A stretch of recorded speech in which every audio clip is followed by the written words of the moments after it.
So when we say the word pesticide, it means any substance or mixture of substances intended for preventing, destroying, repelling, mitigating any kind of a pest. And so the term cide, C-I-D-E, means to kill. So when we talk about pesticides, we're talking as if it were the term that is overarching, that includes herbicides, insecticides, fungicides, miticides, algicides, rodenticides, molluscicides. But a lot of those different terms that are listed there in the bulleted sections are a kind of a pesticide. So a lot of times when someone calls and they want to know how to kill something, I'll say, what type of it? We'll talk about pesticides, and they're like, no, I'm looking for an herbicide. So we have to, terminology is important when we're talking. So a lot of times we have to make sure that we have the right terms so we know exactly what we're talking about. So if we have a mite, we know we need a miticide. We don't need an insecticide because it's not a true insect. So knowing exactly what we're trying to do to the plant is important to know what type of a chemical or a type of a quote unquote side we actually might need. So moving on from here, we always have to remember that the label is the law. Always remember that. So make sure you read the label and understand exactly what it's going to say. So it's going to have its active ingredients, as well as it will classify the others as other ingredients. The other ingredients are not going to be the active part of that pesticide that's going to cause some sort of change to the plant. We also are looking at the mode of action, and the mode of action is how does it actually kill whatever it is you're trying to get after or try to take care of. And a lot of times the mode of action, we talk about it when we look at insecticides. So the mode of action could be, does it cover up their spiracles, their breathing areas of the body? Does it go after the nervous system? Is it a contact? Does it get into their digestive system? So that's the mode of action, is how does it actually kill what it's going to be. When we're looking at plants, it could be a contact, or it could be systemic, which means that it goes throughout the entire plant. So mode of action is important to understand. And then what pest is it really used for? So we'll pick up something that might be an insecticide, which is great, but you have to read the label because you might have an insect that you have identified, but that insecticide you picked up may not do anything to the insect you're trying to get rid of or control. So looking at that label will tell you what type of insect it's going to do some sort of a change to or try to kill it.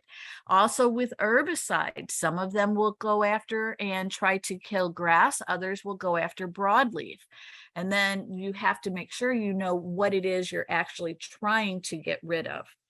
So we talked about what plants it can be used on, and then we talk about PPE. We all know what that is now because of COVID, but personal protective equipment. Always on the label, it's going to tell you, one, how hazardous this particular pesticide is, but it's also going to tell you, do you need to wear gloves, long pants? Do you need a respirator or goggles, something along in that line? And those are on the label to make sure that you protect yourself from the type of chemical that is actually in that particular pesticide. So something that we are discovering over time now within the past couple of years is that there are many types of different products that are out there. So we think of Roundup, we think of Sevin, but we have to step back at this and think about it from a little bit different perspective. So when I say the term Coke or Coca-Cola, everybody knows exactly what I'm talking about, correct? However, we have regular Coke, Diet Coke, zero-calorie Coke, cherry Coke, caffeine Coke. All of those are going to have a different type of ingredients that make that particular Coke be specific to what it is. So we know what a Coca-Cola is. We know that it's going to be a soft drink, but those different types of Coca-Colas will have different ingredients within it. And we're finding now that a lot of the chemical manufacturers are kind of moving in that direction. So we have found that when we say the term Roundup, years ago, it always meant that it had glyphosate in it. Now, if you look at all of the active ingredients on those different items here that say Roundup, and you look at the active ingredients are not going to be the same on each one of those individual Roundup. And that is the case with 7. 7 is the one I'm really going to show you about here. A number of years ago, if we said 7, we knew the active ingredient was carbaryl. Well, nowadays, we know that that's not true. So we're looking at the label, we see 130, 150, 500, 500, 2 and 1. All of those should be indicators to you when you look at products out there and you see a brand name like 7, make sure you really read those labels to know exactly what it's going to do. So let's look at 7. So like I said, years ago, 7 was the active ingredient was carbaryl.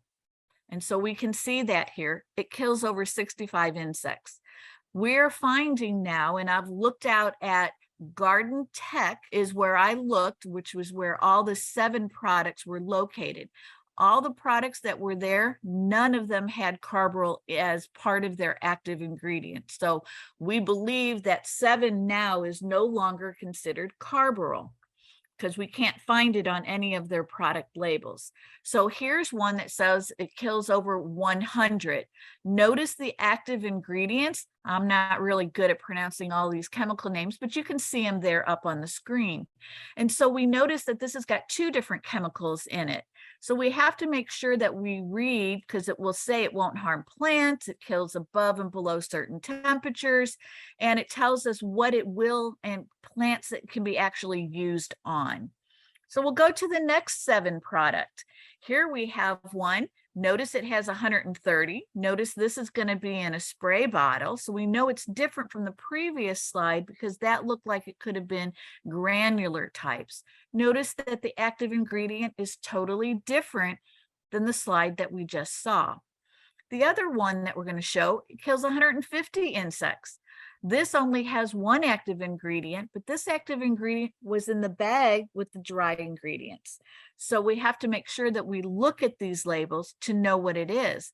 Notice this one talks about protects, and I can't read what the word is because I covered it up with the blue line there, but insect damage. And so it starts killing immediately upon contact. So reading these labels again is very important. I'm going to keep saying that.